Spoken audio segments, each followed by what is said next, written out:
specifically about how to make more money and have a bigger impact as a marketing coach. I'm going to focus my attention on that today. We're going to spend time chatting about the way golf really is right now. There are some exciting possibilities. There are also some brutal facts. You need to be aware of those. And then later on, we're going to have some folks come up and actually practice in a modern coaching scenario. So again, thanks for being here, everyone. It's a pleasure to be here. As we go forward, any questions, just raise your hands. Happy to take any questions as we go on the fly.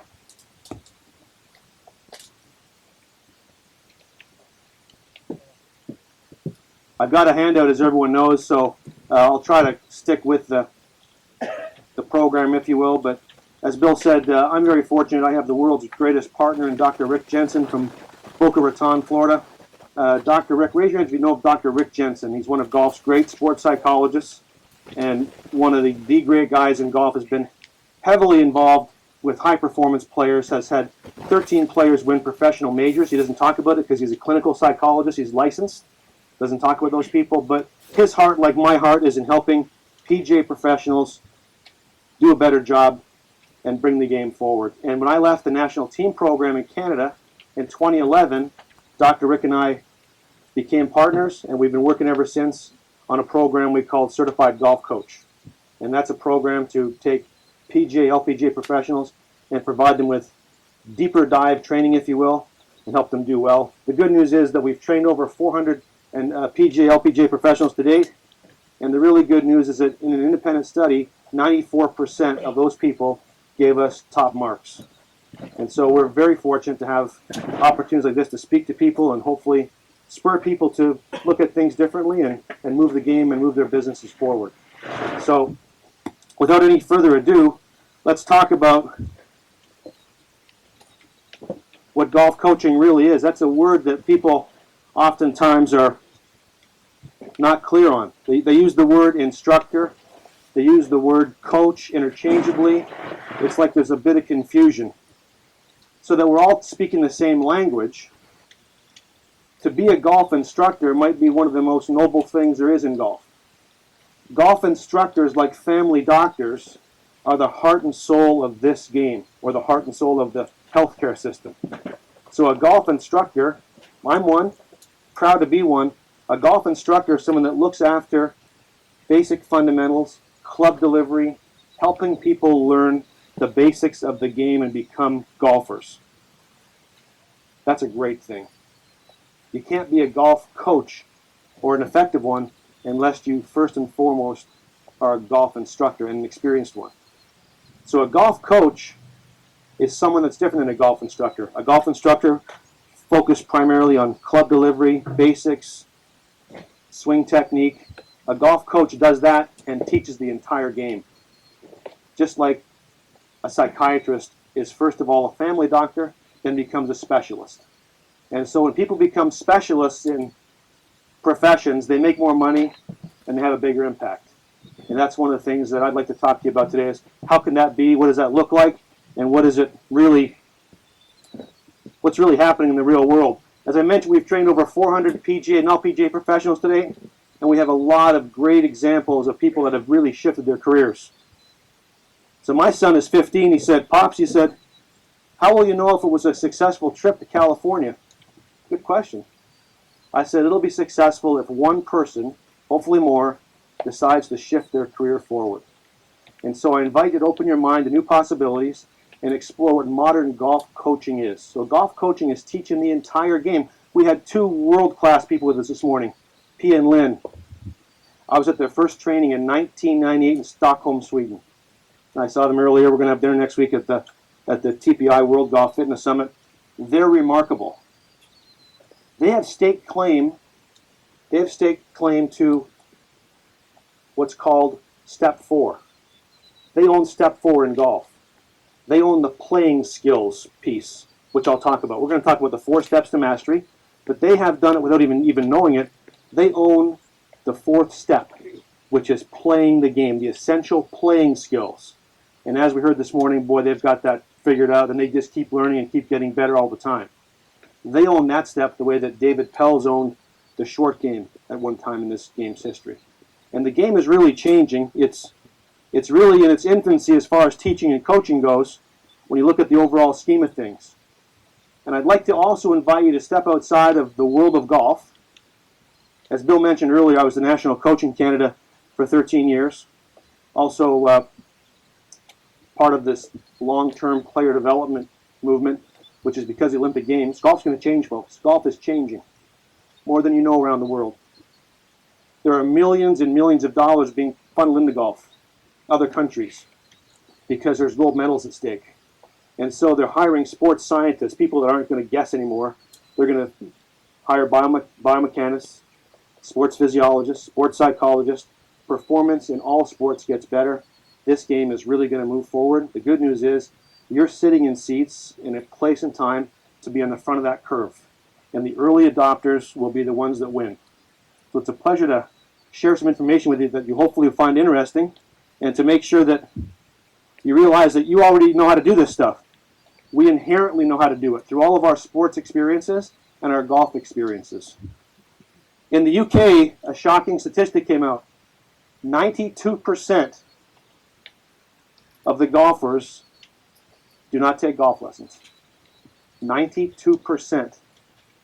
If we're thinking about business, not a very good thing. These folks that sell this drink, they do pretty well, don't they? People like their product, by and large. Why don't folks take golf lessons? They told us they don't want to get worse and have the privilege of paying for it. That's what they told the researchers. So where is golf instruction today? Where is it today? Well, I think it's in the best place in history by miles. We heard a gentleman talk just a few minutes ago about radar technology. Radar technology is one of the technologies that is changing our understanding of the game, from club delivery to ball flight loss to club fitting. The TPI folks have done a fantastic job in helping us understand fitness and strength training's role in golf. And that envelope keeps getting pushed. There are more and more great teachers across the country, throughout North America, than ever before. It used to be, when I first started teaching, some 32 years ago, that people that were serious about golf had to go to a Golf Digest school. Because in fairness, there weren't many folks that were teaching with good credibility at the local or regional level. Now people can get great instruction at their clubs almost for sure. But the game is changing, teaching and coaching is changing, and I invite you to be aware of what could be possible. Raise your hands, please, if you've heard of Carl Morris with a K, capital K, Carl Morris. Boy, I'd like to invite you to have Carl speak if he could sometime. He's fantastic. Carl is a PhD in sports psychology, himself a very good player, has worked with a lot of the European Ryder Cuppers. They should put him on the task force. He's a wonderful guy. He has a business in Europe that he calls Mind Factor Training. Trains golf professionals to understand mental game better. He's a wonderful guy. Has a new book out called Attention, The Secret to You Playing Great Golf. Very well done. And in Carl's book, he talks about many things, but in terms of our conversation, he talks about the standard golf lesson. And what he says is that if you look at the standard golf lesson that has been given over the past 50 years, you will see a pretty familiar pattern. The pro watches a few shots, leans masterfully on his 7-iron, nods his head a few times, and shakes his head a few times. Then he begins to explain what's wrong with your swing. Maybe he shows you a video of someone that's doing it better. Then he gets you to think about your wrists, your shoulders, your knees, or whatever body part he deems to be causing the biggest problem to your errant shots. Once you have been given this instruction, you are then told to go away and practice it until it becomes automatic. So you go away and stand in the range and put your attention on the body part the pro has suggested that's causing all the problems. You begin to hit some shots. It's a bit rusty at first, but you hang in there and start to feel a little better. You commit to repeating this process a few times before you go on the course. Having got it right on the range, then you take your new swing on the course with your attention on all those body parts, and you attempt to send your golf ball toward a target. And the results? Probably, if you're like millions of golfers who have gone through the process, not too good. That's where golf instruction in many cases is today. The sports science people, and by the way, they're gravitating to golf now because they're getting paid to, are looking at our sport and saying, why are you doing this? Oh, and by the way, it's sort of a weird feeling. Here I am sitting in a, I may use a chair, sitting in a room of sports people, sports science people, other people in sport, and people walk up to me and say, Henry, welcome. Welcome. What the hell do they welcome me for? They think we're a new sport. In the sporting world, they think we're like little children, like we know nothing. Yet in our world, we think we kind of have it figured out. So I would suggest that the reality lies somewhere in between. I think there's a lot of good going on in golf, but there's a lot we can learn from the sports science world and be very clear about it. And if people choose to turn a blind eye to real facts like Lynn and Pia were saying, they're likely going to be in for a lot of trouble because things are going to change very quickly. Carl goes on to say that Dr. Gabby Wolf, does anyone know Gabby Wolf? UNLV researcher, phenomenal. One of the top sports science people in her area in the world, and she knows golf, and she studies golf, and she says in her 25 years of research, there is no evidence of internal focus in being an effective learning pattern, strategy in learning a motor skill. Yet for the past 50 years at least, this is the way that golf has been taught. What does that mean, an internal focus? Well, there are two possibilities. Lynn and Pia sort of teed this up for me earlier. When people hit golf shots in what they call the play box, their minds, if they're appropriately engaged, are external on the flight of the ball, on tempo, on target, something away from their body parts. As soon as people go internal, and by the way, if I mention anything today, I am guilty as charged. I made people internal for so long. So if you tell someone to turn their knee, move their body parts, they go into what Dr. Wolf calls into a pattern of motor constraint. The body and the brain can't learn effectively. And so people that teach golf well and coach golf well help people become external. You heard Lynn and Pia talk about Rudy Duran, who's a wonderful golf educator and great coach, how he helped Tiger, without helping Tiger the way that we would maybe do it traditionally. Golf instruction probably never in a better place than it ever has been right now, but it's also changing rapidly. And technology and research is going to only make it move faster, but the bottom line remains in this sport, this is a game that's very unique. It's about putting a ball in the hole. That hasn't changed. A lot of ways to do it. And the best people positioned to teach it are the folks in this room, in this seminar. And so it's important to be aware that if we learn something that we thought was true before, to let that go. That's okay. Dr. Bjork, Robert Bjork, raise your hand, know Dr. Bjork. He lives in your backyard here. He lives in Southern California. One of the great researchers. He's a gentleman. He loves golf. He's so smart. He says, folks, learning styles. This is new, by the way. I had a professor at university that I was part of a group that he engaged. His name was Dr. Roncourt, who was a world-class researcher on learning styles. And there was an entire, as Bjork says, we now know better, but at one time we didn't. This learning style idea that someone's a visual learner, a feel learner, engineering type learner, it's all hogwash. It's complete hogwash. So if you're still doing that, you need to be aware that isn't the case. This book that has just come out recently is absolutely fantastic. Making It Stick, The Science of Successful Learning. It's just a great book. So if you're engaged in teaching and coaching golf, these are the kind of things you need to be aware of and be reading, stay up on them, because it can really help you be more effective. And things are really, really changing. Really changing. This book, you will just devour it. It's totally applicable to golf. And one of the things the author says is that how we learn motor tasks like making layups or driving a golf ball, and motor learning trial and error with delayed feedback is more awkward. Delayed feedback. Dr. Rick and I do all this training in our sessions.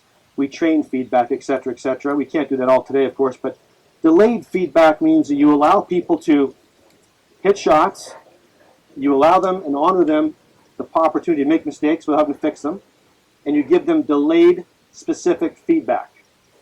In the golf world, when we study teachers and coaches, for some reason or other, all of us have been conditioned to comment on every shot. It's completely flawed. Completely flawed. So as he says, delayed feedback is awkward. Immediate feedback, like the person riding a bicycle with training wheels, the learner becomes too dependent on the presence of that correction. So really important that we know what science and research is telling us and how people learn. We don't teach golf, we teach people. We teach people. We're teaching people to play golf. And in a short while, we're going to have some real people hitting real golf shots. It'll be fun to see what happens when they get involved in a modern golf coaching scenario. A few years ago, Lauren Anderson, who has a company called Proponent Group, which is a group of sort of instructors, golf instructors, PGA golf professionals, LPGA professionals that come together for a summit and do such. Anyone here a Proponent Group member? No one here is? The one person is?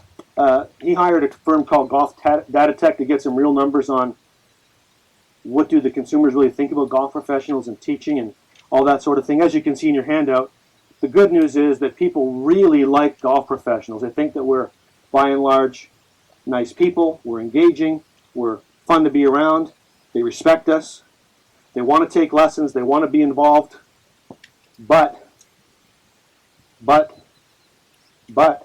they find it too expensive. I think the number there is 73% find it too expensive. So there's a particular price that all of us will pay for that product, whatever that might be. And it seems like in some cases, well, as a matter of fact, in many cases, according to the Golf Data Tech research, is that people want to get better, but it needs to be more cost effective. Raise your hands, please, if you think that golf instruction, for the most part, not that you're charging too much, but you think that golf people in golf find golf instruction sort of a roadblock or a stumbling block. Some folks find that. Yeah, I would agree totally. Not that we're not worth it. I'm going to show you ways that we can do it in the real world where you can make a better living and live a better life. That word coach, often used not so clearly, people sort of interchanging with instructor. Remember, an instructor is a top-down, think of a military instructor. Tie your shoes, stand in. That's all well and good in some scenarios. But a coach is different. A coach, think about the old English word. A coach is a vehicle that transports people from where they are to where they want to go. From where they are to where they want to go. And most of us have missed the first step in coaching. We've never really asked them where they want to go. Raise your hand if you could see that's a flaw with you. Certainly, I'm guilty as charged. I used to be guilty as charged. We never ask them where they want to go. A lot of us assume they want a better swing. There's a lot of reasons why people come to us for golf instruction and golf coaching. And so think of the word coach. It transports people from where they are to where they want to go. And the first step is, where are they? And we'll talk about the 4 steps to mastery a little bit later. A lot of us miss the first step. See, what normally happens on a practice tee, and Dr. Paul Schimm from the University of Georgia, who is another great researcher and a great friend of golf, when they study golf professionals, what do you think? First of all, his research, University of Georgia, sports coaching lab, how many golf books do you think the average, not saying everyone here is average, of course you're above average, you wouldn't be here, average PGA member has read in their lives? Number of golf books. Just take a wild guess, anyone? 8, 5, 15. 2. Average is 2. Isn't that something else? Average is 2. Does anyone want to guess what the one that almost everyone has read of those 2? Ben Hogan's 5 Modern Fundamentals. And as Dr. Schimm says, the interesting thing about that book is there's nothing in that book about how to play the game of golf. Isn't that bizarre? Isn't that bizarre? And so when Dr. Schimm and his colleagues study teachers and coaches in golf, what they normally observe, they observe that the communication skills, interpersonal skills are off the charts good. So most PGA, LPGA professionals can meet someone for the first time, quickly establish rapport, quickly create some sort of chemistry, and then before you know it, what do you think they do? What do you think Dr. Schimm observes people doing the first time they meet someone? What's the pattern? Where's golf teaching and coaching at right now? Well, they take a video, don't they? And what do they do with the video? Out comes the pen. Out comes the... What do you think his research shows about the video? What do you suppose folks notice about it? They don't even notice golf. They notice what they look like. Yeah. Especially female participants. And so right away you've lost them. You've disengaged them. And by the way, the other thing that Dr. Shemp's research shows is that, and again, I'm guilty as charged. Man, am I guilty. If you're giving people DVDs or copies of lessons, guess what? Trash. Virtually no one ever watches them. Virtually no one. So again, be clear on that. So what do people do in a golf instruction scenario? They hit a few balls. As Carl Morris says in the book, guy leans in a 7-iron, and we're very quick. We have a lot of knowledge, a lot of experience. We can really figure out quickly where to go. We typically put them on a video, make a line. We start talking about, we talk, man. We talk. We talk. And then what do? Well, some people talk some more. We really hope like hell to hit it better.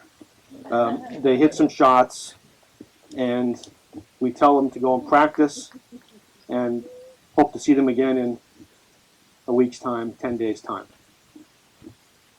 When does the lesson typically finish? Again, guilty as charged. When's the lesson finish, folks?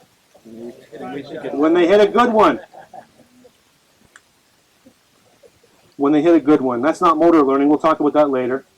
And they never are seen in practice. What other sport would the coaches not watch people in practice? So they'll say to me, Henry, you mean your sport? They don't watch people practice? They put big water polo, all this stuff. They can't believe it. Tennis guy says to me, Henry, whatever you do, don't bring that shit into our sports. So what are you talking about? You have video camera. We don't want it. It's ruined your game. Don't let it ruin our game. So here we are as golf people thinking that we're all that. And we are all that in some cases in terms of a lot of good stuff happening, but there's a lot we can learn. And we can really move the game forward. And when we do that, it'll be very exciting because we'll get better results, I can promise you, and we'll make more money and truly elevate the profession. Right now, in many cases, it's a vocation. Anybody here making too much money? I'm not. I can promise you that, but I'm moving in the right direction. In your little handout, there's a tale of two possibilities. Possibility A, guilty as charged, stand that range all day, fill that book up as much as you can, be in servitude to the members or the clients, teach whenever they're available. Before you know it, you're at that golf facility 6-7 days a week, 60 plus hours a week for weeks on end. You make a decent dollar. Who here is burned out right now? Nobody here burned out? I'm sure a lot of folks are. Burnout in golf instruction is huge for those reasons. Divorce rates are off the charts. People don't have time for life. When I stepped off that treadmill, I realized, hell, no one works as hard as we're doing. It's crazy. So what's the second possibility? The second possibility is being a modern golf coach. So my business right now is I coach primarily high-performance junior golfers, primarily. I'll talk more about it later because it might help folks get ideas of what they would like to do as they go forward. My personal passion is coaching high-performance kids, high school-age kids. We have 45 kids that are involved in a 9-month-a-year program. They just finished a couple of weeks ago. Starting early January, go to early October. My schedule is Saturday mornings, 9 to 12. Sunday mornings, 9 to 12. Tuesday afternoons, 5 to 8. Thursday afternoons, 5 to 8. Let me repeat that. As I say that, I'm thinking, man, I used to teach at Royal Montreal Golf Club when I was a lot younger, and I'd be on that range all day, every day. That, of course, is fun. It gives you experience, but you can't live your life like that. At least it's unlikely you can. So now I teach on Tuesday evenings, 5 to 8. Thursday evenings, 5 to 8. Saturday mornings, 9 to noon. Sunday mornings, 9 to noon. You open up your packages, you'll see the cash flow. We charge the kids $575 a month. Do the math. I've got excellent assistants who make really good money. Oh, and by the way, those folks that work with me are doing pretty well. As a matter of fact, one of them just got a job in California. How in the hell can a guy that's an assistant pro at my little rinky-dink academy in Toronto get a great job? I'm sure some of you might have applied for it in Northern California. A great job as a director of instruction. Any idea how that happened? Well, he had a phone interview. There were 175 applicants, and I'm sure a lot of very high-quality people. He had a phone interview. He's a very capable guy, very smart, very just terrific individual. That got him through that piece. And then the committee, remember the committees are different than they used to be in the old days, they did some homework. And somehow or other, they came across a YouTube video. You can, by the way, search this if you're interested in doing it. I would have shown it to you if we had big technology today. On a coaching program for adults that's on YouTube. With this teacher, one of my staff members, is on the video. They said, we noticed you on this video. We love what we saw. Could you make that happen at our club? He goes, that's what I do. He was hired over the phone. They never met him in person. And he's doing fantastically well. And so Dr. Rick Jensen and I, we see tremendous, and that's why we do it, growth with people we get the chance to coach. They take their careers to like unprecedented heights because they're on the front end of what really people are looking for. They're looking for things that work, things that are effective, and they're looking for things that are professionally conducted.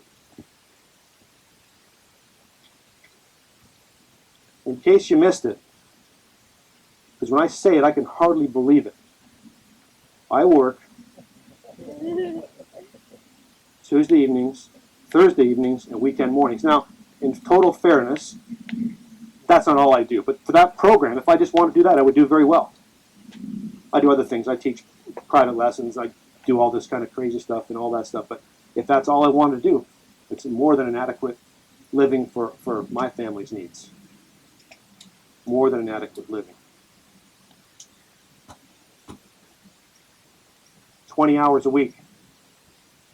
We had a terrible summer in Toronto this year for rain. It was a terrible year for weather. Our business was up because when you're a modern coaching specialist, your business is pre-booked. Other people that are not on that wavelength got hammered this year. Modern golf coaching is different. When you're first exposed to it, which will meet for many people will be in a few minutes here, you might think, what the hell is that? Who would pay him for that? He's not doing anything. Who's the greatest coach in the history of sports, arguably? John Wooden, one of your great Southern Californian legends. What did he do all day long? He didn't teach, no. He was a teacher initially. And he coached for some, I think, 20 years before he ever won a championship. That's why Tom Watson didn't win. They became the better players. What the hell's a task force about? John Wooden spent his day preparing the practice. And John Wooden, in case you don't know, every year, the first practice of the year, the very first practice of the year, it was always the same lesson. The lesson was how to tie your shoes and make sure that your socks are on correctly. Every year. Didn't matter if you were the great Lou Alcindor who became Kareem Abdul-Jabbar or Bill Walton or any other legends. Same lesson every year because he knew in order to win, they had to practice. Practice, practice, practice. And he had to watch them practice. If they had blisters, they couldn't practice. That was always the first lesson.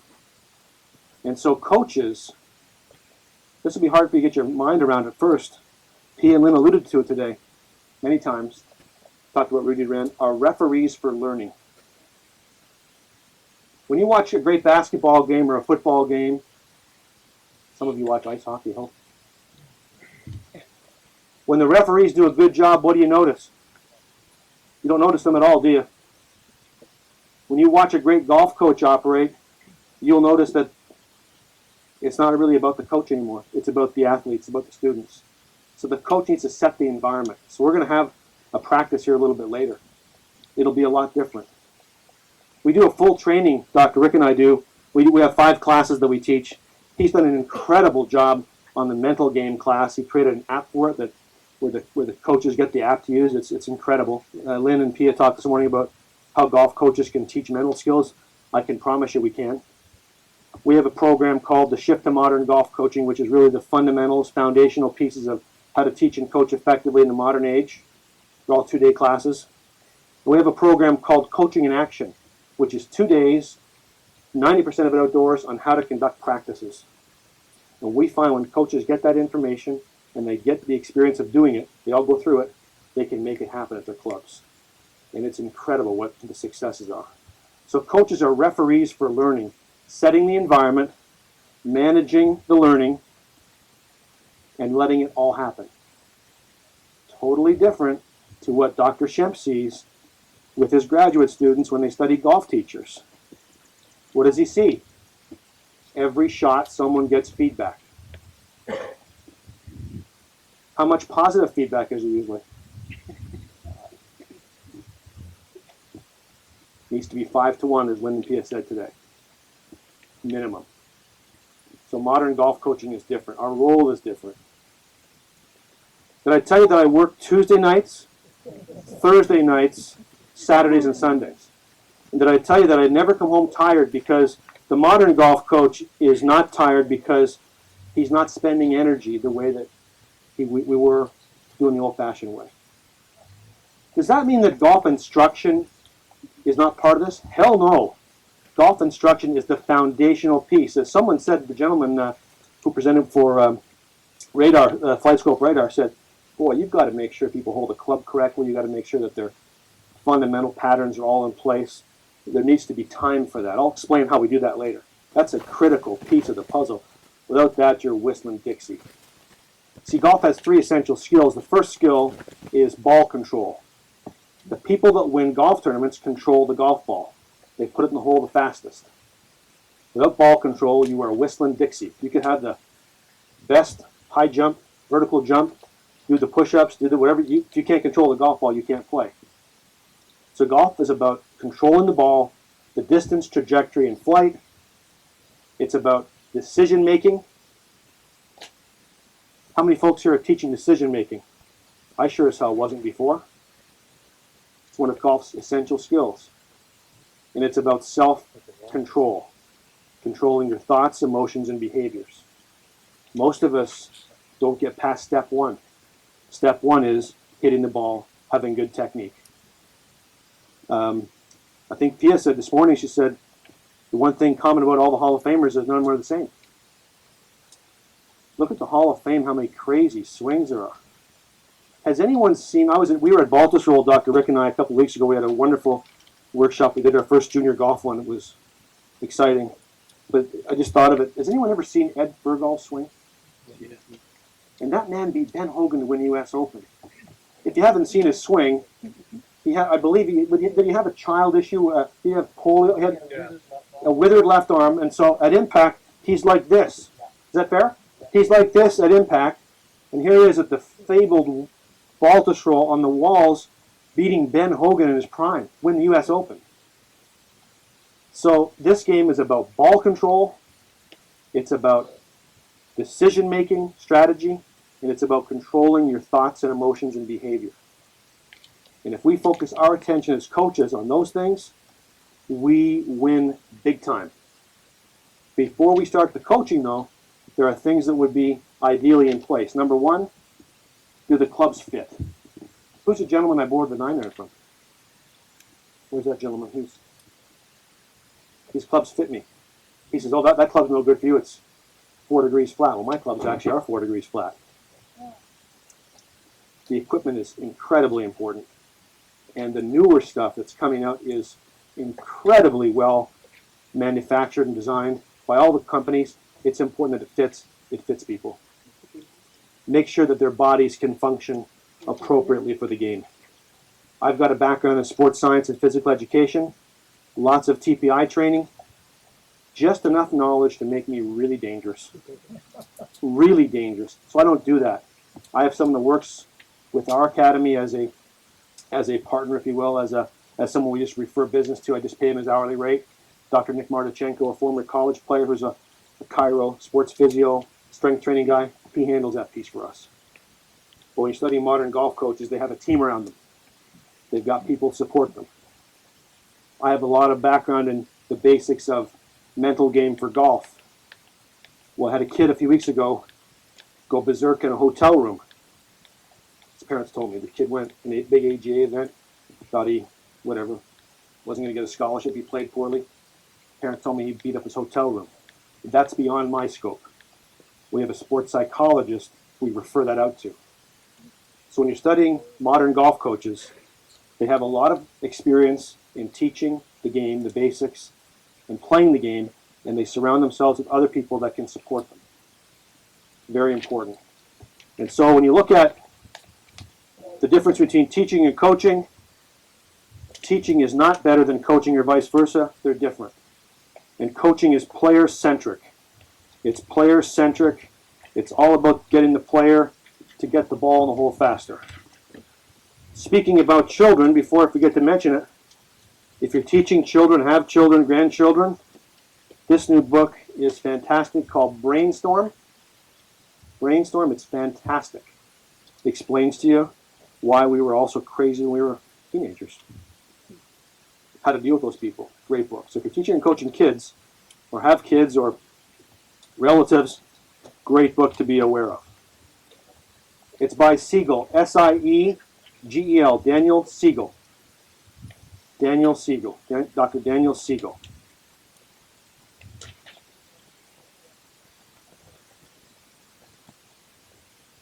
In your books, a little manual, you've got a paper called The 4 Steps to Mastery. This is our foundational piece for coaching coaches. What we find, again, without being too general or too casting a big blanket over everyone, is that the vast majority of golf professionals who are as dedicated as everyone is here today, who love this game like we all love it, for the most part, many people have a lot of very good information, but it hasn't maybe been pulled together the way it could be for everyone. And not everyone has formal training on how people learn skills. So we have used this schematic, this diagram, to explain to people and coaches how it really works, because most of us just aren't clear. When people learn a motor skill, whether it's taking a layup, hitting a wedge shot, 10-foot putt, throwing a javelin, there are certain steps that people follow to learn those skills. Your first name, ma'am? Ashley, besides golf, what other sport are you really good at? Snowboarding. Thank you. I've never snowboarded. Can you tell me how you learned to snowboard?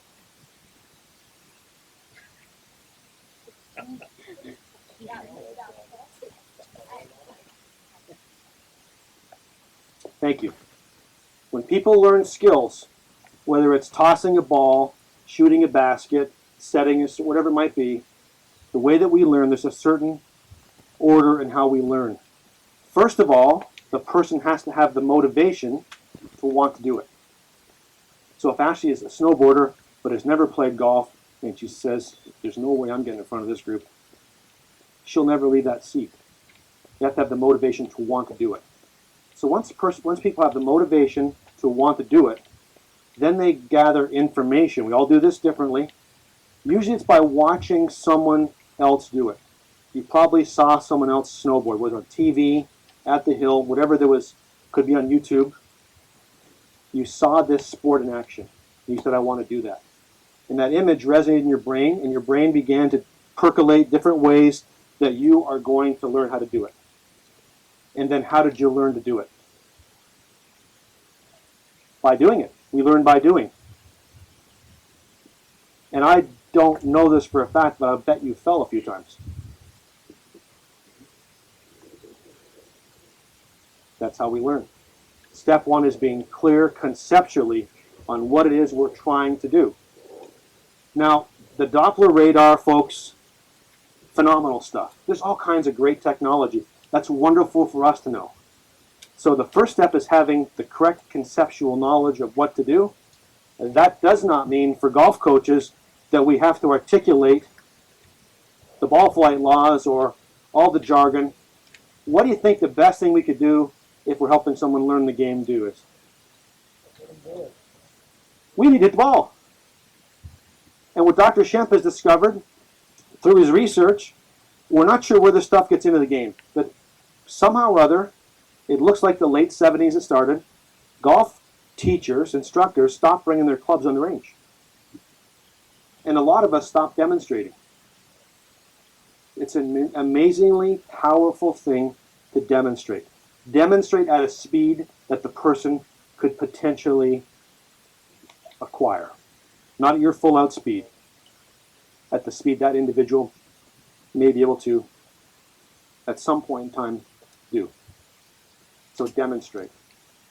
So step one is called cause and effect. How to do it. Getting clear on the principles of how to do it. Getting an image. Being clear on it. But have you learned it? Hell no. How do you learn it? How did Ashley learn to be an excellent, I'm sure she's an excellent snowboarder. How did everyone here become great golfers? Practice. Practice, practice, practice. How much practice does it take? How much practice does it take? What do people like Dr. Bjork and these motor learning people, what do they tell us? What do they tell us about practice? How long does it take? Think of how many hours we all played golf. How many poor shots we hit before we learned. Practice is huge. This book is filled with practice ideas. And he says in here, it is the rare coach who understands that it is more effective to distribute practice across different skills than to polish them one at a time. The athlete may get frustrated because they're not proceeding quickly, because in practice, if you do it right, they'll make a lot of mistakes, and they'll feel like they're not progressing.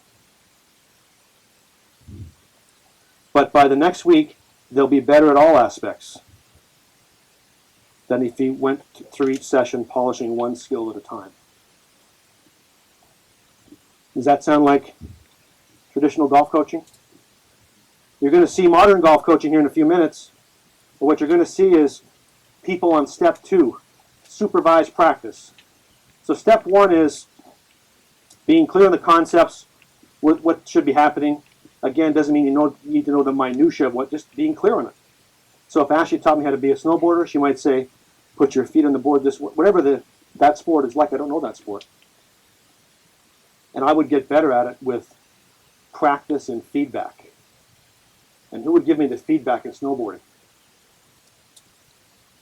The hill, the board, the snow, and probably someone like Ashley, because she probably would help, someone that you know would help you learn the skill.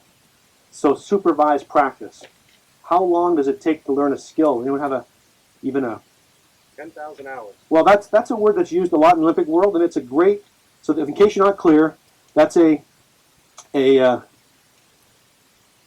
it the 10,000 hour 10-year rule, which is really essentially a way to calculate how long it takes to be an expert in a field, not just golf or snowboarding. Could be a chef, could be a surgeon, anything else. It takes a long time. 10,000 hours or 10 years to be a super high expert. But my question is more, if you take the average everyday person, we're going to talk about that average everyday person in a few minutes, people that spend their money with us, not the tour players. Most of us in these conferences, we talk a lot about tour players. It's kind of fun. We don't make our living from tour players. And by the way, almost no one does. Almost no one does. That's okay. Make our money from average people. Any idea how long it takes for someone to get, as they say, moderately more proficient at the skill? So think about chipping. If we have average people that are chipping, and you know how they all chip, and they chip the way they chip, how long will it take before they become, pretty darn good for them? 5 years. 5 years? No, that 21 days thing is a bizarre one. Please disregard that. When that came into golf, it was a bizarre one. A lot of things are, and we talk about that, Dr. Rick talks a lot about that in our seminars, about how things are in golf that shouldn't be there. So the 21-day one is not a valid one. The answer is that nobody really knows for certain, but it is north, they say north of 50 hours. 50 hours. So think about Ashley on the ski hill. Think about any of us playing the game. We didn't learn to be good chippers overnight. It takes a lot of practice. Practice, practice, practice. So if someone is coming to your academy, coming to your golf facility, and studying people in training, they should see a tremendous amount of step 2, what we call supervised practice. You're going to see it here in a few minutes. People getting a lot of quality ball strikes, quality ball contacts in an environment that's enriched to do so, where they build skill. Golf is a game of skills. People are not broken. They're not coming to you broken. They're not skillful enough. They need to get more skillful. So the more practice, the more what's called time on task, the more they're going to get better. Pia had a great one. What was the one she had with Aristotle? The more we do something, the more we become it. So there's a reason why we're all here. We've all learned to become very, very good golfers. We love this sport. We've spent copious numbers of hours at it. How about the guy that walks into your golf shop on your lesson tee and thinks he's going to learn how to play well next week? And no disrespect to anybody, but come on, folks. Come on, folks. 5 lessons for $99 and get ready for the golf course? That sets the whole world up for failure. Well-intentioned, but totally incongruent for motor learning. Very, very important. So the second step is practice. Now, once people have had lots of time in practice and have some reasonable skill, the third step is transfer. That means transferring it to the environment that they're going to play it in. So that means, can they do under pressure? So coaches create those pressure situations. We train that. We help coaches learn how to train that. We play games. They play for money. It's all kind of fun stuff, but they need to learn how to transfer it. And the fourth step is the play step, which again, Lynn and Pia are the absolute masters of. Everything from, as you saw today, from emotional control to pre-shot, post-shot, intention, attention, green reading, all those things. So there's so much more to teach. There's just so much to teach in this game, and golf coaches don't have short-term relationships with people where they come a couple of times a season. They have long-term, deep relationships that last forever, because this game is an eternal learning environment. So your retention of your clients will be much higher, and you'll have a lot more fun. I think everyone knows that when you have longer-term clients, and it's kind of fun, and everyone is on board for the long term. So the 4 steps to mastery, we spend a lot of time on that in our training, help people understand it. We train them how to do it, and when people understand it, it's amazing. Our athletes, our average golfers, our everyday golfers use those terms. They'll say, "Oh, I got internal." These are average adult golfers. Oh man, I'm on step 1 again. It becomes part of their vernacular. It becomes part of their understanding of how to get better. So imagine if you have a Doppler radar unit and the guy or gal next door to you doesn't. Everything's sort of equal. You're an identical twin. Pretty big advantage. You know how to use it effectively. Imagine if you're a modern golf coach and you understand skills acquisition. You understand the 4 steps to mastery. You understand all that you understand. By the way, you already know this stuff. You already know it inherently. No one's ever helped you kind of learn what you know. It's all there. You couldn't be who you are if you didn't know that. We've been victimized by the golf culture. So imagine if you have that all at your disposal and a way of delivering it, you'll absolutely kill it. Absolutely kill it.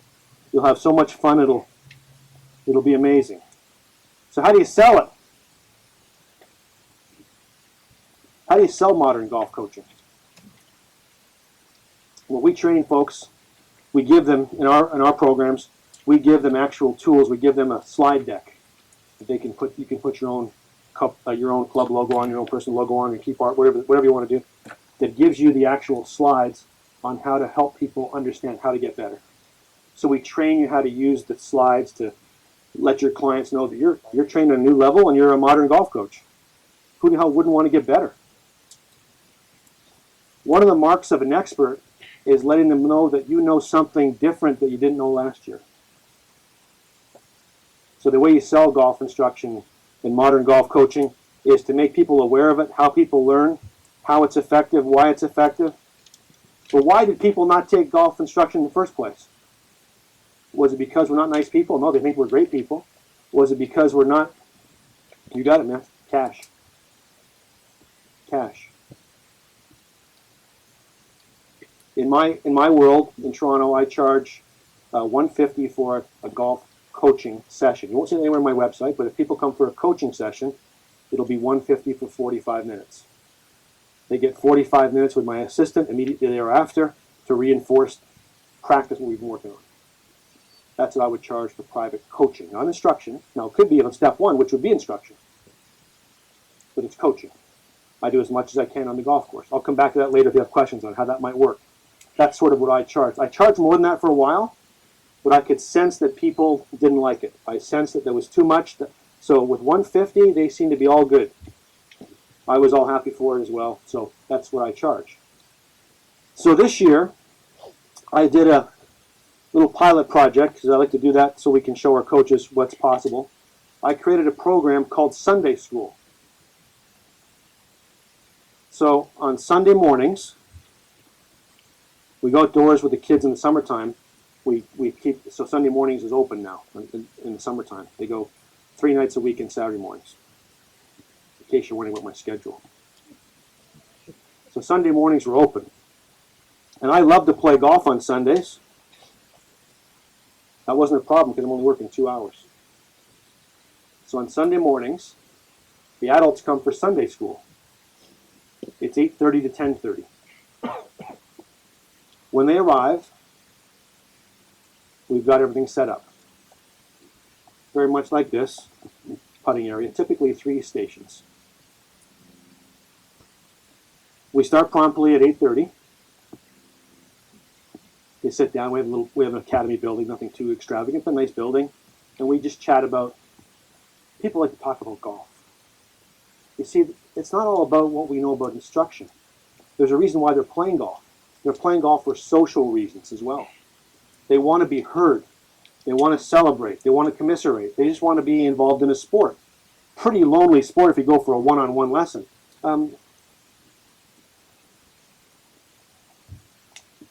Henry, why do people come in your sport for one-on-one coaching?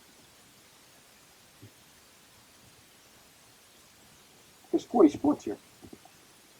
How many sports are doing one-on-one coaching? 0. The only other sport that's doing it on some level is figure skating.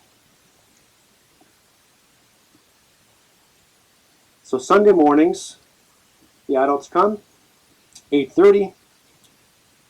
We start promptly, talk about the topic of the day. Maybe it's about, what about this task force for the Ryder Cup? Whatever the heck it might be.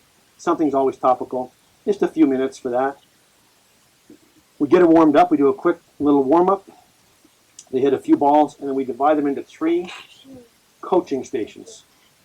So if Dr. Shemp were to come and look at our training program, or yours, or anyone's, the way that they would study the effectiveness of the training would be that they would look at typically 2 random participants and try to gauge how much active learning time that they had during the session. They call it ALT. They would observe. They'd pick 2 people, maybe that person and that person in the putting green, and just study them. So you want to have as high active learning time as you can with appropriate intervention and feedback. So again, they arrive at 8:30. By the way, they love it. They get there early, so we keep the balls in, because if the balls are out there, they'll be starting smacking the ball. So we keep them reined in, do a little bit of a confab, 5 or 7 minutes, 5-minute warm-up. Now we divide into 3 groups, never more than 6-to-1 ratio, and they work on skills development. You're going to see later on, in a few minutes here, you're going to see exactly what that might look like. But typically there'd be full hitting. We call it wedging, although it's not really a word. We call it wedging, which is primary wedge shots, pitching, chipping, sand play, and always putting. And those are golf's big three. Full swing,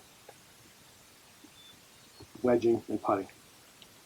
They spend time at each station, 30 to 35 minutes, wrap up a little game. Maybe we'll have the radar on and they'll do it closer to the pin, make it fun, give away some fun prizes, and they're all finished. Does that sound like fun for adults? They can't get enough of it. How much does it cost them? I just see in your hand, it's $89. 89 bucks. What they get? A great experience. Golf has time challenges, so for a lot of family people, this is a great 2-hour experience for them. It's cheaper than a green fee at most places. Do the math. 18 times 89. My coaches get well paid. I get well paid. Everybody's happy. That's modern golf coaching. Do people need support with their step one technical? Yes, they do. And they can get it. And we encourage them to get it. They get plenty of feedback in the station, but they need that as well. So there's lots to do. The other thing we noticed is that the year before I did a similar trial group, and we included a round of golf with a coach. They got the TPI fitness evaluation assessment from Dr. Nick. They got the club fitting. They got the find your yardages with the radar. They got 2 private coaching sessions. They got 6 of the skills development sessions, and they loved it. I didn't have time to do that this year. Or I chose not to have time to do that. I just did the Sunday morning deal. But the point is that when we played with the people, it was interesting. I found it very interesting. The feedback was unbelievable. They love playing with us. We play a scramble with them, which is kind of fun. And they would say things to me like, "Oh my God, I had no idea." I said, "You had no idea about what?" I thought you guys couldn't play golf. I thought the reason why you taught golf is you're no good. Now, I'm not a threat to be on the PGA Tour, but I'm a solid better than scratch player. You don't realize what that means to average people. And that's a skill set that a lot of us are not taking advantage of. Play their tees with them. Just engage with them. It's phenomenal what can happen. Really phenomenal what can happen. So that's Sunday school. Any questions on that? So people come for Sunday school. It's 2 hours. It's really a 3-hour commitment for me as a coach because you have to be there to set up and tear down. But it's a lot of fun. Then I go and play golf. And I'm not burned out. And everyone's getting better. So what do modern golf coaches do? They help people get the ball in the hole faster. Isn't that what we're supposed to help them to do? We're helping people put this little round ball in the hole faster than they used to. We're identifying, pinpointing their best areas to get better, where they're losing their shots, giving them strategies to get better. We're making sure that their equipment fits. We're making sure that ideally their bodies can be mobile enough and to play the game. We're helping people get better at playing the sport. And our businesses are running like real professional businesses. What other business do you go to and tell the doctor, the lawyer, the CPA when you're coming? It doesn't happen, does it? Now, I'm a bit of a slow learner. Way back in my days at Royal Montreal in the early 90s, the director of golf, who was a tremendous golf professional, used to get so mad at me. He goes, "You can't have them coming whenever they want to come. You've got to tell them when they're going to come." But if, like many of you, my book was just open. You signed in when you wanted to. Folks, you don't have to do that as a modern golf coach. You can tell them when the classes are. You can tell them when you're available for coaching, and you can have a life. And don't be shy to do that. Don't be shy to do that at all. How many folks here have heard of shotbyshot.com? That's interesting. Shotbyshot.com is, without question, the #1 stats analysis program in golf. There's nothing like it. Peter Sanders is the inventor, founder, and president. It's the only stats program that has comparative data. He's on the advisory board with the Golf Digest. It's incredible stuff. He actually invented strokes gained. His website was just redesigned this week. It's phenomenal. So our players all use this as part of how we coach. You need to be collecting accurate data. But Peter's very kindly given us some good data to be aware of in terms of how average golfers actually play. So these 15 to 19 handicap golfers, how do they really play? They hit only 52% of the fairways. And they make 13% errors. So 13% of the time they hit the ball out of bounds in the water, severely in a bad spot.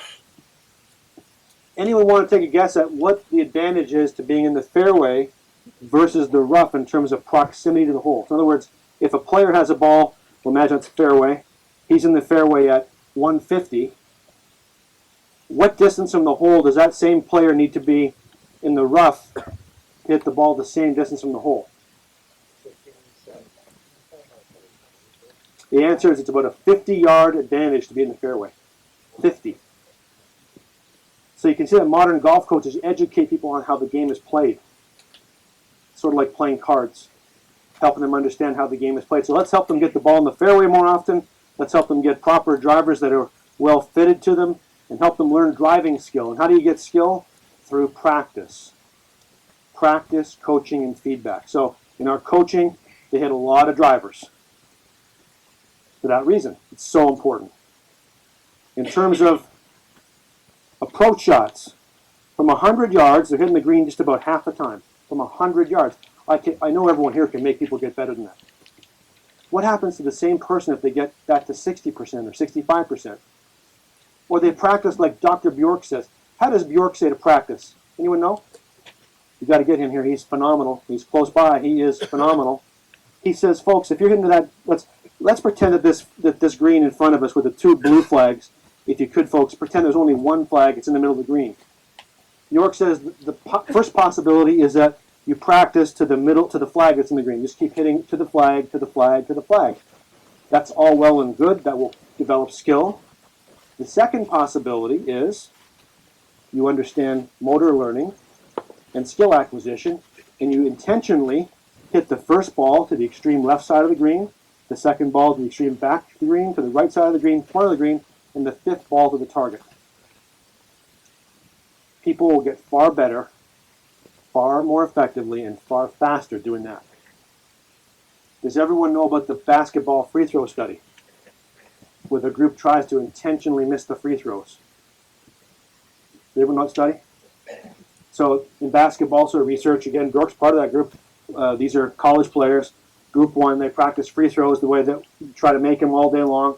The second group, they're just told nothing. They do whatever they do. The third group is they're trying to intentionally miss the foul shots, but hit the rim. They get better. They get better.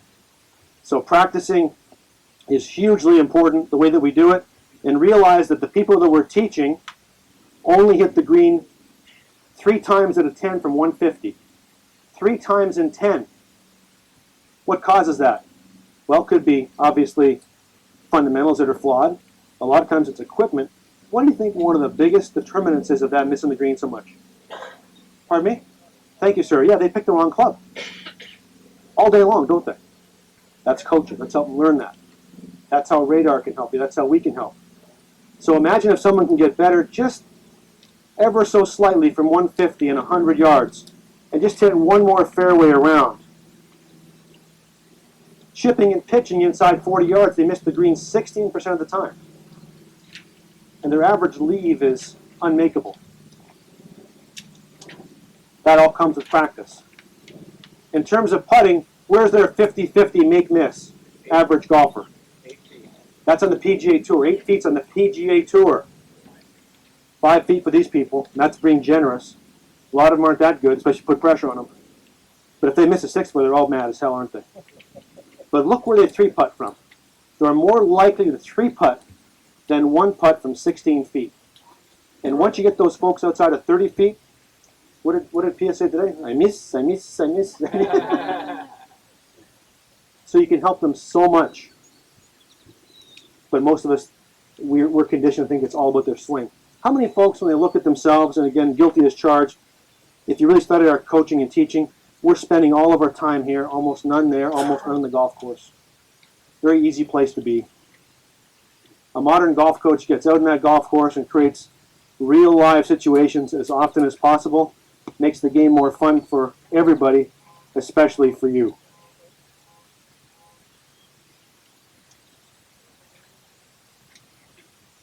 We have some very skills development session that they might experience at a facility. Of course, the first thing you'd ask them if you didn't know them, any physical issues. On a hot day like today, make sure they take it easy, drink lots of fluids, all those things, of course, you know.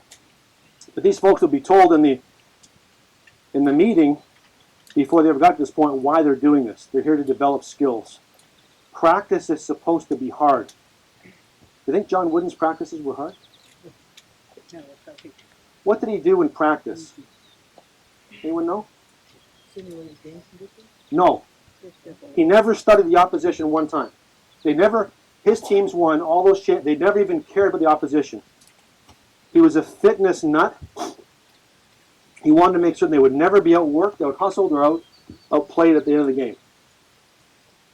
He was a fitness nut, and what part of the game was he especially fanatical about? Free throws. Free throws? What's a free throw in golf? What's a free throw in golf? The primary wedge shot. So that for PJ pros, that 100-yard, 90-yard shot, for maybe our average people, 70, 60-yard shot, getting really good at those. Free throws he was maniacal about. And what else was he crazy about? Dribbling. Pardon me? Was that dribbling? Yeah. Fundamentals, and especially defense. And golf's answer to defense is everything inside 30 yards. Most of our golfers never even... How many people, honestly, have spent almost no time with their golfers inside 30 yards? It's such an easy thing to do, isn't it? Almost none of us do it. So the folks who are going to begin hitting here in a moment, if they were actually in a real live situation, would have come in today, and they start to get great bonds with people that they're training with, which is part of why they play golf.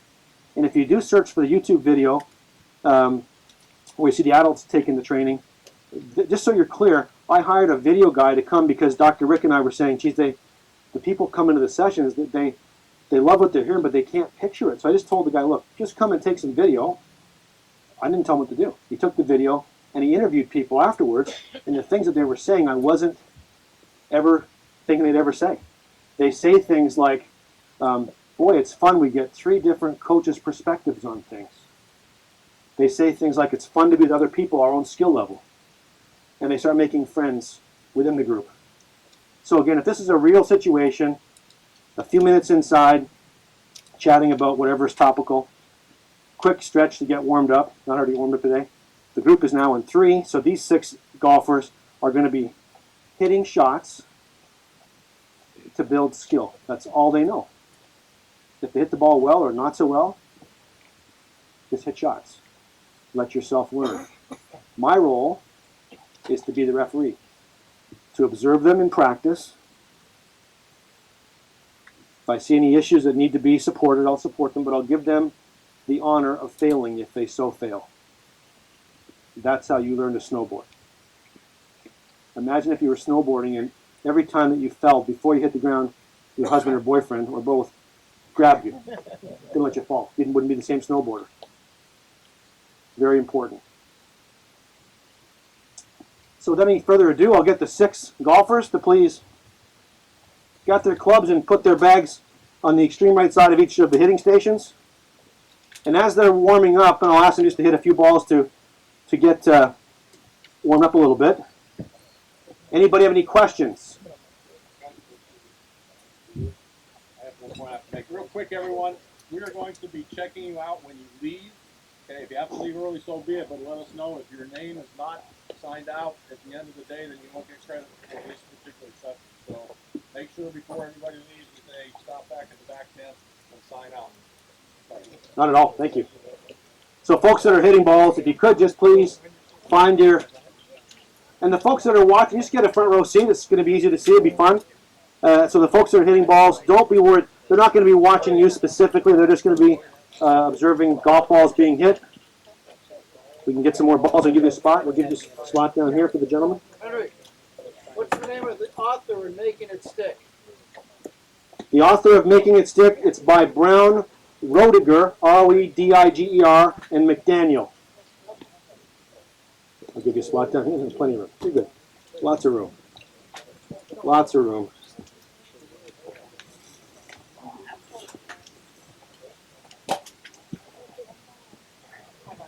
So the folks that are warming up, we definitely, and I'm not saying this because there's a sponsor involved, we definitely have Orange Whip trainers that we use.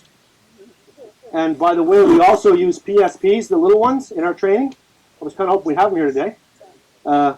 Which, by the way, Carl Morris and some of the other people say is a great way to train. Comes from baseball. I don't know if you know how if people know the genesis of those little clubs, but the Dominican Republicans, the baseball players, use little wooden dowels for bats and hit small BBs. So a baseball looks like this to those folks. So the golfers that are hitting, just take your time, hit a few wedges to get warmed up. I'll be speaking to the golfers, I'll be speaking to the coaches, a little bit different than normal, but give people time to warm up. Most coaches want to get in there and get fixing things. Give people time to warm up. Remind them about things like their hand and arm tension to keep a nice, ready, athletic tension, to work into balance. I want to remind you folks that we want to keep our thoughts and attention external. That means away from your body parts, really on things like tempo and target and your rhythm. But just hit some shots to feel some club and ball connection and work into balance.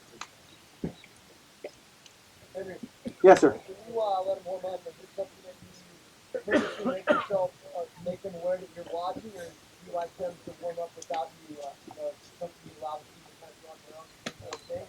I'm doing this exactly the way I do it, to the best that I can given the situation. And I'm saying the things I would typically say. Seeing some beautiful rhythm. It's quite a group of average golfers we have today here. I did this, by the way, in Australia a few weeks ago. I was lucky enough to be a guest presenter at the Australian PGA National Summit. We did an indoor session for 3 hours, and then the next day we did an outdoor session just like this with real golfers, live golfers. It was magic because the golfers had some phenomenal feedback. They loved the experience. They enjoyed it, and the coaches saw how it worked in the real world. So just take your time, hit some shots to get your rhythm and feel the club and connection on the ball. Oh, thank you, sir. Thank you.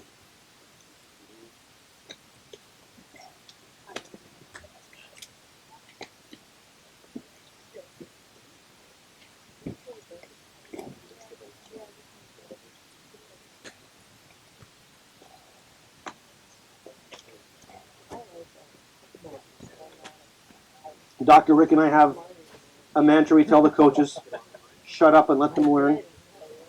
Shut up and let them learn. We're watching.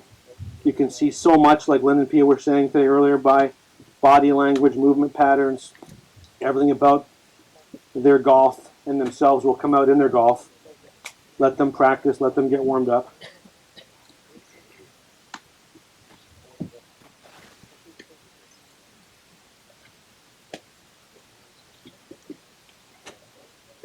Okay, folks, gather in here, please, if you could. Golfers, gather here just for a moment, please. Just gather in nice and close.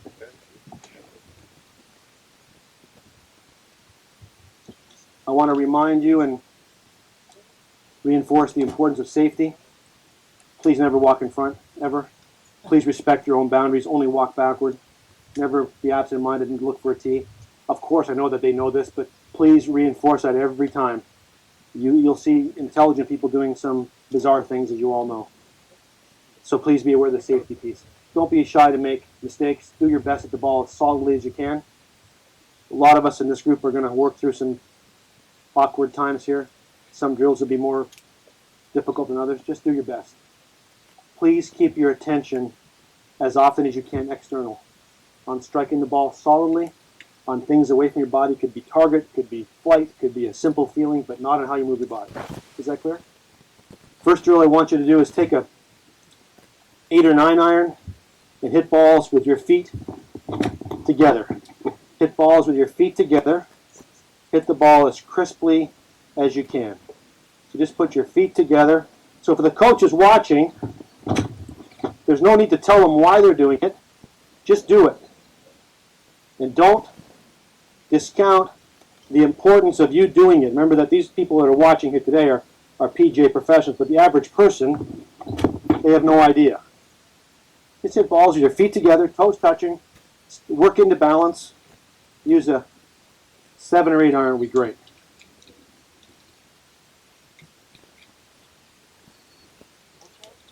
Full shot. Stay right in balance. Let yourself work into balance. Beautiful swing. Feet together. Stay right into balance. The folks that are watching, I want you to observe the golfers. You're likely going to see some interesting transformations here in the next short while. There are 2 possibilities for all of us. There is the golfing idiot that lives in us. That's the one that we summon when we tell ourselves how to move our bodies or get all too intellectual with hitting a golf shot. And there are the golfing geniuses that are the natural, beautiful, magical athletes that live inside of us. And you're likely going to see those people come out to play here in a while. Feet together, work into balance, do your best to hit the ball as solidly as possible. Catch yourself if your attention goes anywhere but external.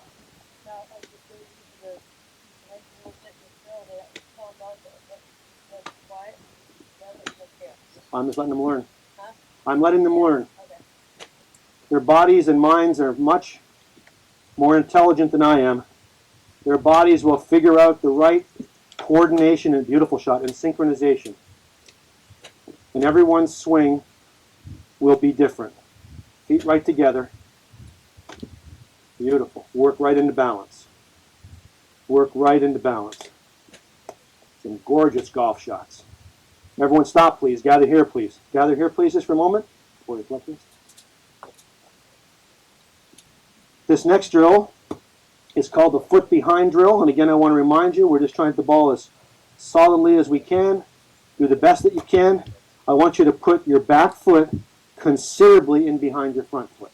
It's okay. It's just a drill we're doing. We're learning how to make better contact and be better players over time. Do your best to hit the ball as solidly as you can. Back foot in behind your front foot. Work into balance.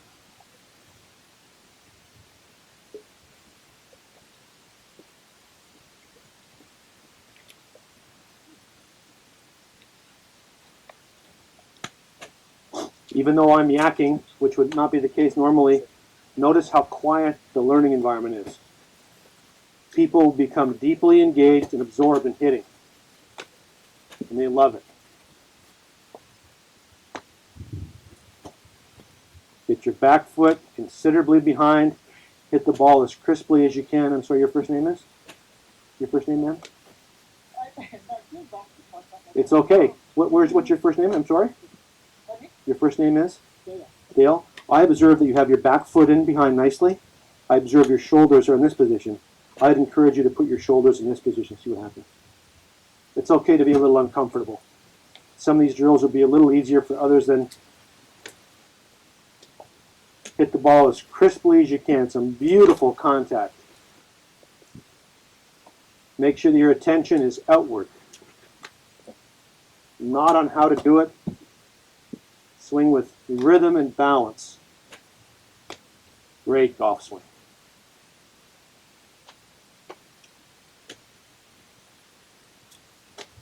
Beautiful. Swing right through the ball. All the way to your finish. Enjoy it.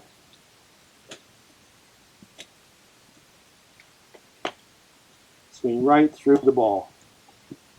If you hit a not so good one, just hit the next one. Beautiful. Everyone stop, please. Gather here just for a moment, please.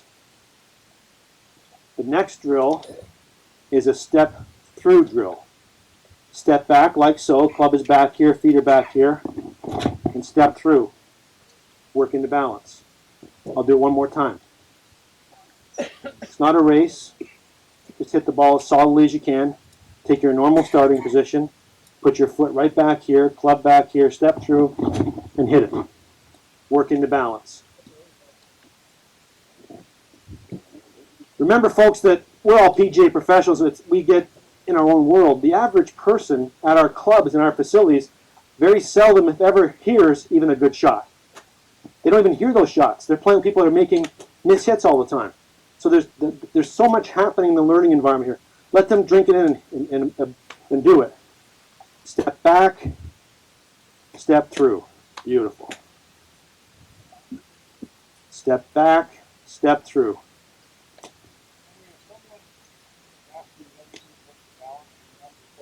Sure, that would almost never happen. A great question, by the way. In this environment, and the folks are going to talk to us later, they are so into what they're doing, almost never is there a question. So we often get the question, what if Mr. McGillicuddy says, what about my right? That never happens. They're behaving, good swing, Dale. They're behaving like athletes, and they're in an environment that is conducive to building and acquiring athletic skill. Step through it. Beautiful golf swing. Henry, is this the same what you would do with kids, with your juniors? We do a lot of the same things with kids. Did you see that, or did you? They're awesome. And there's video on YouTube on the kids, too.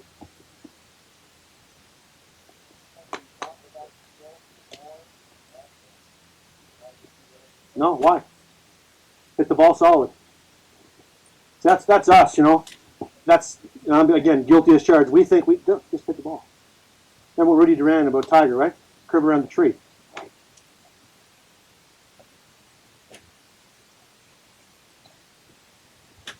Everyone stop, please. Take a 6-iron if you could, please. Take a 6-iron.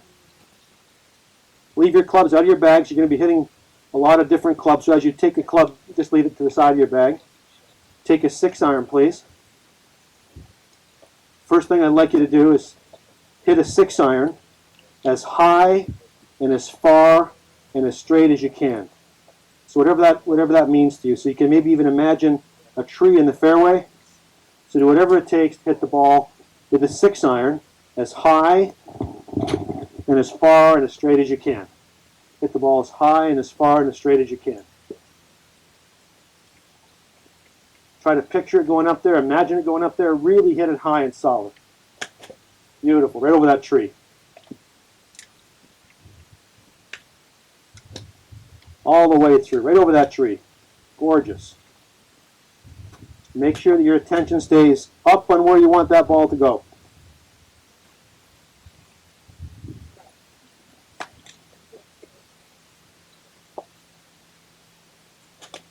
Beautiful.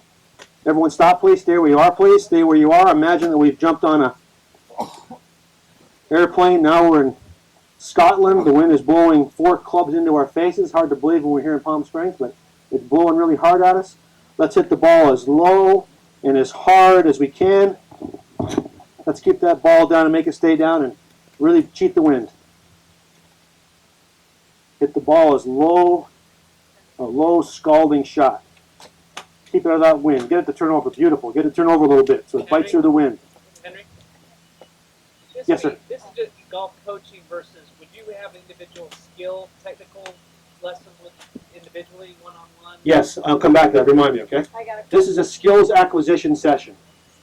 So if you just notice one of them's got like a really strong grip, you're not saying anything yet? Not unless it's really an issue. Okay. And again, the people, this is only for course-ready golfers, Okay, okay. and they wouldn't be at this point unless you already knew them. Okay, so you would never do this with beginners? No, this is not for beginners. Okay. Beginners need to be on step 1. Okay, This is a step 2, supervised practice, skills acquisition. okay. We learn by doing. You can see they're hitting a lot of balls in a structured, focused environment. Okay, folks, stay where you are, please. Next shot, if you could, please. I want to invite you to try something that you probably don't do when you normally practice. We're just practicing, so just let yourself discover something. Take the face of the club and turn into extremely hooked position, a crazy position. Put your foot back a little bit. and see if you can get this ball to really hook. Get that ball to really hook. Give it a whirl. Henry, would you be moving this fast in Exactly how it goes.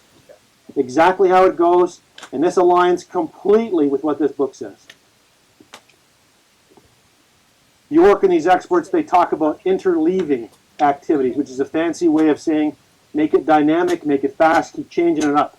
Is it always, Just the way John Wooden's practices would have been. Yes, is it ma'am. always in a group, or do you do it individually, or? The only sport of the 40 that does it one-on-one is golf. This is a team sport this way.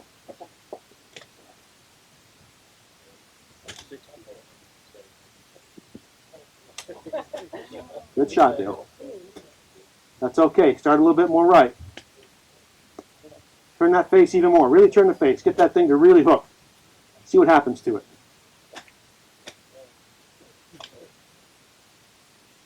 Don't worry about it. I'll speak to the coaches, not the athletes. So you heard inside the gentleman said with the radar that, you know, when someone strikes the ball flush, pretty easy game to get people to get better, but that's not the reality for most folks, right? So most people think they have the club square. These people, of course, do. They're very, very good players. But by putting their clubs in different positions, their brains get to learn. So they're being put in awkward positions. And their brains are learning a lot by this. Everyone stop, please. Stay where you are. Stay where you are, folks. Take the same club. Do whatever you can to make the ball slice. So be the big slicer. Do whatever you can to make the ball slice. Get that ball to spin left to right. Slice it. Big slice. Start it left and make it cut right.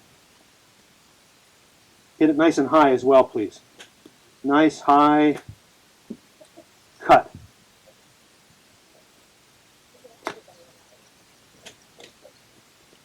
It's okay if you miss hit shots. Just do your best. Keep your attention outward. Okay, folks, please take out an 8-iron, please. An 8-iron, please. Take an 8-iron.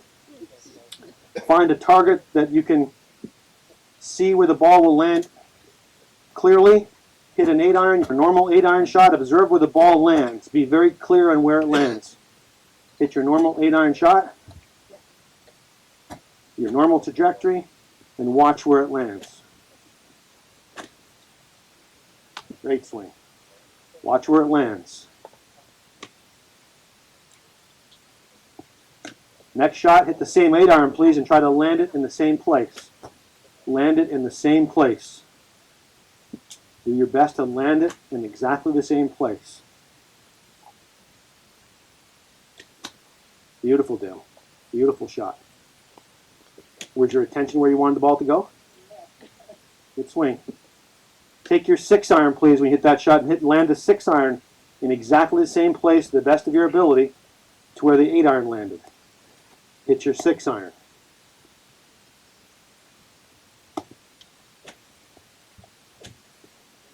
Same distance. Try to land it the same place. Try to land it right on top of it.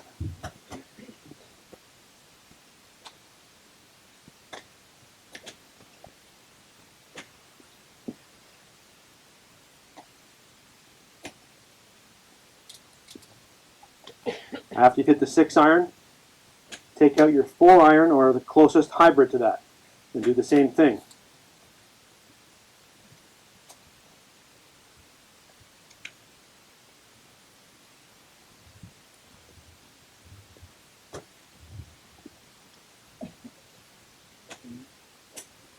Try to land it exactly where that 8-iron landed.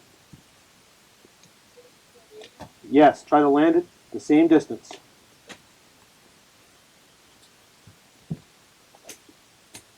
Beautiful. Okay if you miss hit. Take out your 3-wood on the next shot, please. Take out your 3-wood and try to land it there.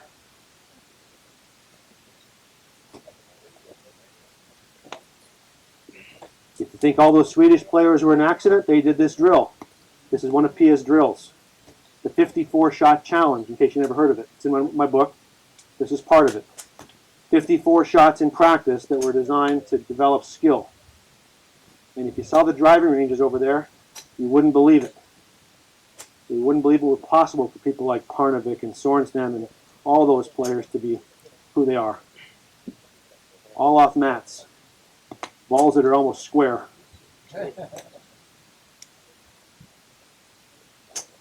Beautiful.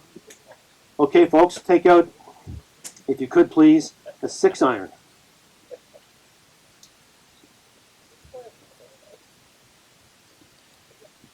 Now, folk golfers, when you're hitting here, I need everyone to be, if it could please, to be very cognizant of the group. We're going to be hitting balls in harmony. So when you're set up, I'm going to say set up. I'll be observing to make sure everyone's set up. And I'll say ready, 1, 2, 3. When I say 3, take the club back. During your backswing, I'm going to call the shot. I'm going to call regular, high, or low for trajectory. Those are the 3 possibilities. Is that clear? So you're going to get set up. I'll say set up, and I'll say ready, 1, 2, 3. When you hear 3, start your backswing. I'll call the shot.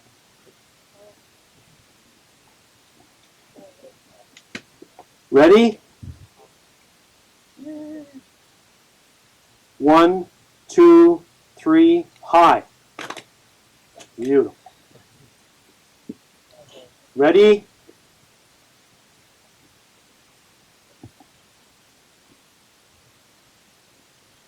One, 2, 3, high. If anybody guess hitting, try to react to it. This is the play box drill. Ready? 1, 2, 3, regular.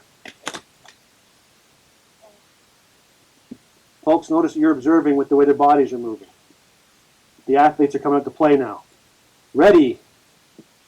1, 2, 3, regular. And great golf swings. Okay, folks, get ready again. Now there's going to be 6 possibilities, so I'm going to add 3 more. It's going to be straight, hook, or slice. So it could be high, regular, low, or straight, hook, or slice. Ready? 1, 2, 3, hook.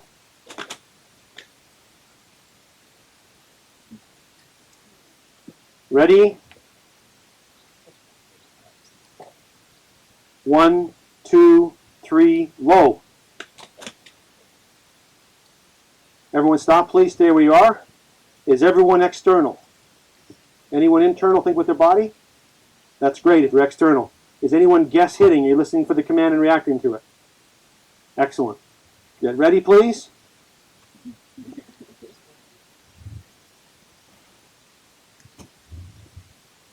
Ready, 1, 2, 3, hook. Beautiful golf swing. Okay, folks, same club. Same club if you could. Now, I might change this up in a normal situation, maybe go to driver now. It doesn't really matter. We're going to do an exercise now. You heard Lynn and Pia talk earlier about disengaging the cognitive thinking mind. You're hitting shots here. Okay, it's sort of like being in a movie theater chewing popcorn. People don't really perceive that you are as loud as you think you are. I need you to be demonstratively loud so we can hear you. When you hit the ball, can I borrow your club, please? When you hit the ball, I want you to say the word back at the top of your backswing and the word hit at impact. So when you're hitting, I want you to say back, hit. And try to time the hit with the contact. Try to time the back at the top of your backswing. The folks that are observing, this will be interesting. Back, hit. Beautiful, Dale. Gorgeous. Let's hear it. Back, hit. Back, hit. Say it louder. The little voice inside you wants you to say it, not say it. Beautiful, Dale. Look how much better she's swinging. A little bit late on that one. You get this from the Anagram Golf? Yes. Timothy Galway. Beautiful. Stay right in balance. Gorgeous.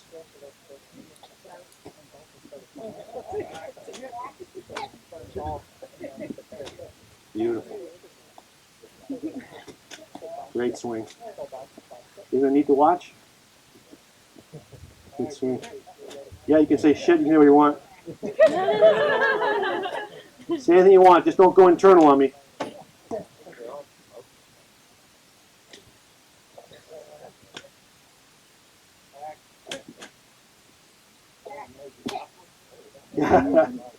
It's not as loud as you think it is. You're too quiet. Let's hear you say a loud one. Come on.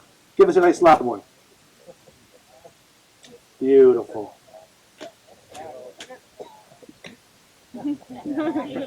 Beautiful, Dale. Beautiful. Hit the ball as solidly as you can. Try to connect the words to the parts of your swing. Back hit. Gorgeous. Everyone stop, please. Thank you very, very much. I don't want to overdo it with the weather. Please make sure you get some liquid in you. Thanks very much for that.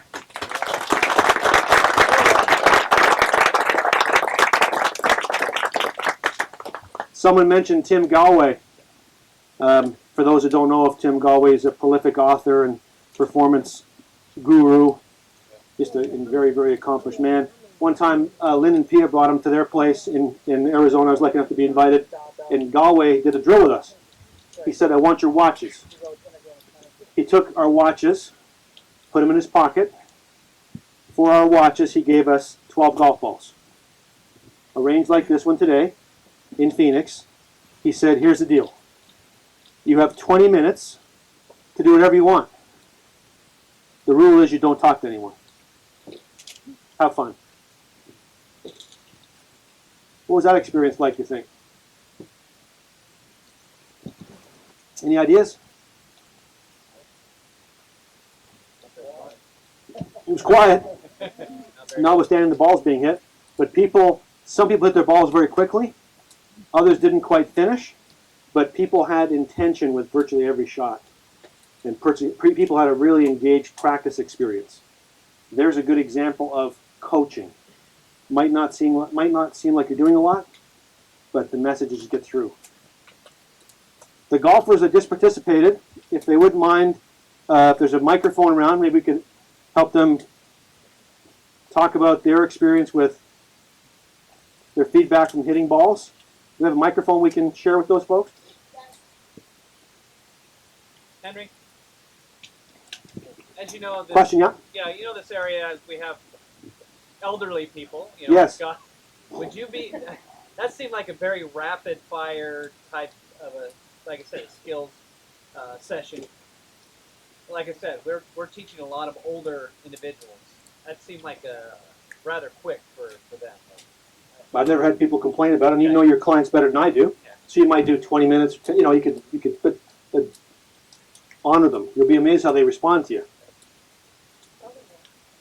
For the folks that were hitting, thank you very much. For the folks that were hitting, explain to the others what the experience was like, not for as you as a coach, but as an athlete, Carlo. What was that like hitting balls like that? It basically took your mind off of technique. It made you feel like you were just hitting golf balls from feel. And how was that for you? It's the way I like to hit golf balls. Now, when you're watching golfers, you observe them obviously hitting. Notice what happens both on that videotape that's on YouTube with the adult golfers, and they were not queued up to say anything. Notice that Carlo was smiling. It was fun. Why don't folks take golf instruction? It's not fun. We make them internal. They get worse, and they sure as hell don't want to pay for it. Other folks can share their experiences. What was it like? Well, I had a tough time with some of the drills. One drill I did better at the beginning than as I progressed. Some I didn't do well at all without having to have a plan on it, like the angle of attack to hit the hook. The back hit was the most free, and was the most, I didn't have to think about anything except those words. Interesting. And we saw you, Dale, as a group, we watched you. Folks would agree with this. Getting freer and freer, more mobile, more athletic.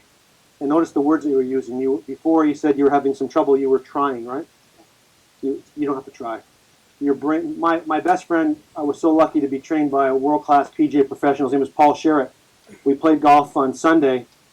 He had open heart surgery a couple of months ago. It was his first round of golf back. I expected him to play like an old man, not that he's because of the surgery. He played fantastic golf. He said, "My brain hasn't forgotten how to swing, right? You're a great player. Let yourself swing." People saw that. So when you were trying, that's when the difficulties were arising. It was nice to see. Your feedback, sir? The back hit, I hated. And I practiced much slower than that, like one ball at a time. So it was uncomfortable for me to go that quickly, and felt like rushing kind of the whole time. But it did keep my mind off mechanical thoughts for sure. And you're a very good player. And again, it's pervasive through the literature. They're saying practice is supposed to be hard. It's okay to have trouble at times. It's all part of it, right? It's not supposed to be comfortable. So when you hear this stuff about the 10 years, 10,000 hours, the deliberate practice, it's uncomfortably difficult practice in some cases. So it's okay for it to be difficult. I just think I'm going to have my caddy yell which way to hit it when I take it back. I like that part. I like that reaction part from the top, not thinking about it before I started. I found that really interesting. It's interesting, isn't it interesting? And again, guilty as charged, how as teachers and coaches we get into what we're doing and we play golf ourselves. It's so easy to get wrapped up in all the stuff when a lot of us have stopped thinking about just trying to hit the ball where you want it to go. That's what we're ultimately trying to get to, isn't it? Thank you for that. This is the first time it felt that athletic to hit a golf shot in a long time, as opposed to doing something. I was swinging something, and I mean, I've been teaching people to swing something for a long time, but it felt like, basketball drills, that I had to react and not just, stand there and wait till I was ready to swing. You look great. What I observed with you, sir, was initially the patterns were good. You're obviously a pro, but I think if others were observing, somewhat sticky, somewhat tight. I was wondering about your mobility. At the end, you were just flowing through the ball, firing through it. Kind of fun, isn't it? Really fun. Fun to see. Well, it was fun for me, because I tend to get pretty, you worry about when I first started warming up, I'm worrying about, hit it good or stuff like that. Then we got into the drills, and it was great to get out of my head. And more into the, you picture the shot that you want to get, stuff like that. So, and plus it pushed me to a greater limit of learning, because I was learning, I was feeling what I was doing and what was happening, and so I got a lot of that. That's for sure. Interesting, isn't it, folks? We've got very expert and experienced PGA pros saying, this is fun, I enjoyed it, I'm learning. This is like a crazy atypical population way over here on the curve. Imagine average people. This is like heroin for them as golfers. They want to keep doing it because they're going to get better. Not because we're so good as coaches, but because the magic is in the feedback from the golf balls, the turf, and the drills. And don't forget, this is just one of the stations, right? So now they're going to go and chip and pitch and so on. And you just keep as P. and Lynn said, the possibilities are infinite. It's really exciting. Now, if you were which you're not, of course, but if you're average everyday golfers, would you enjoy this for $89? All day long. It's phenomenal. Now, thank you very much, by the way, for being so engaged. That's not easy to do when you're a pro. Thanks again.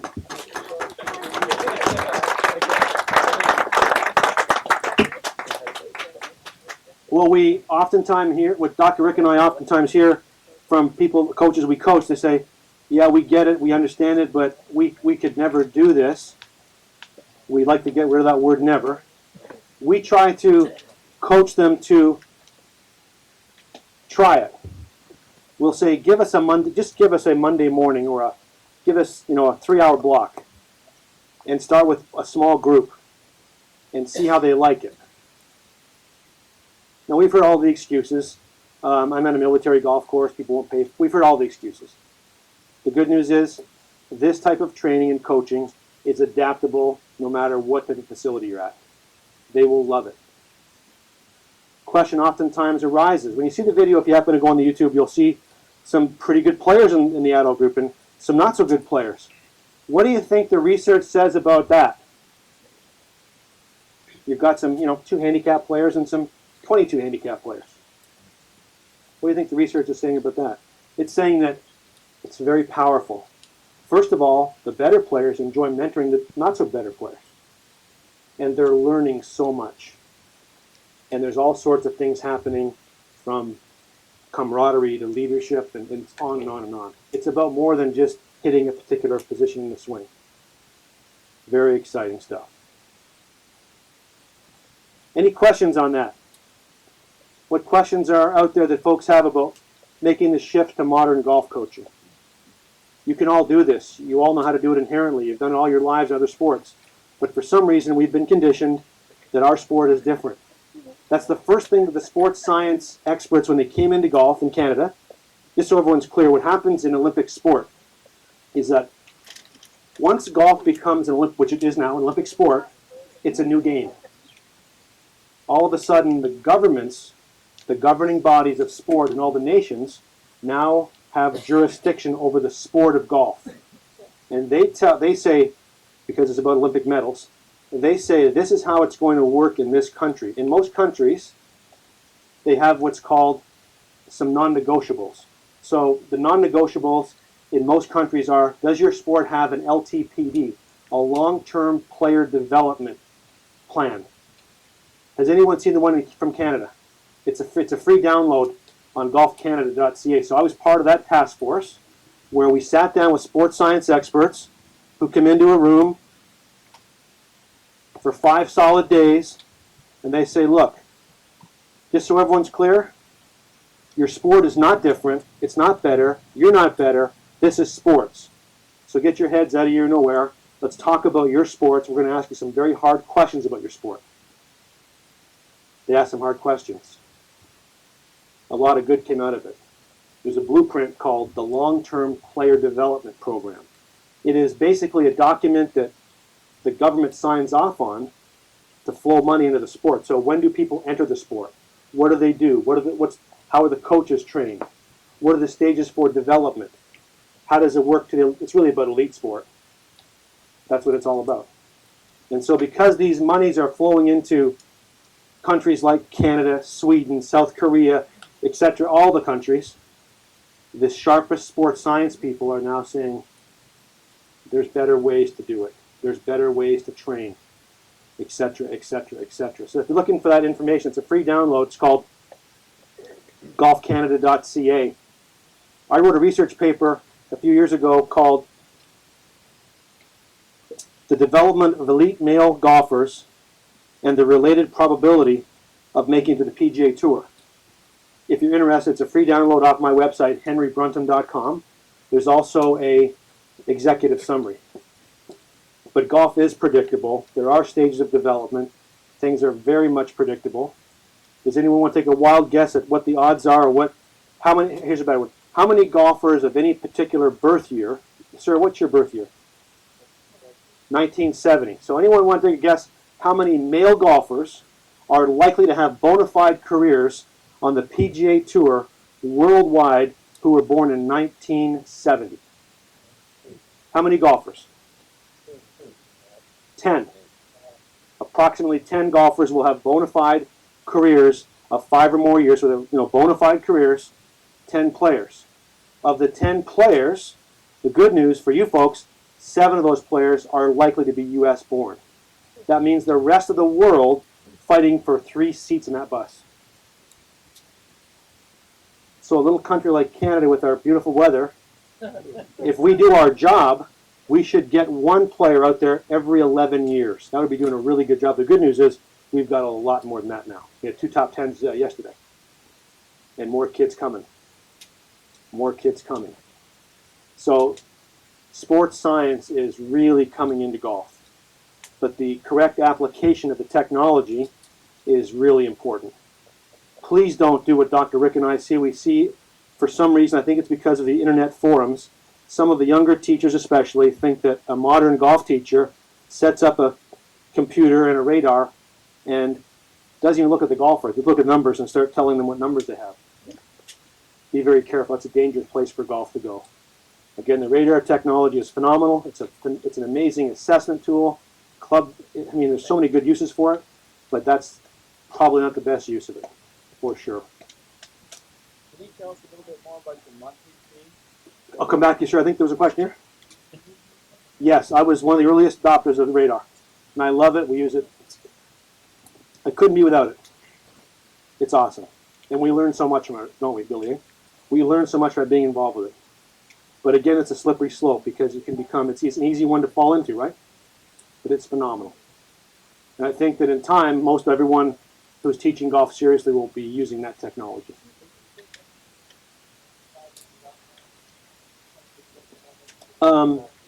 Always being honest. No offense to anyone. The technology does not work very well indoors.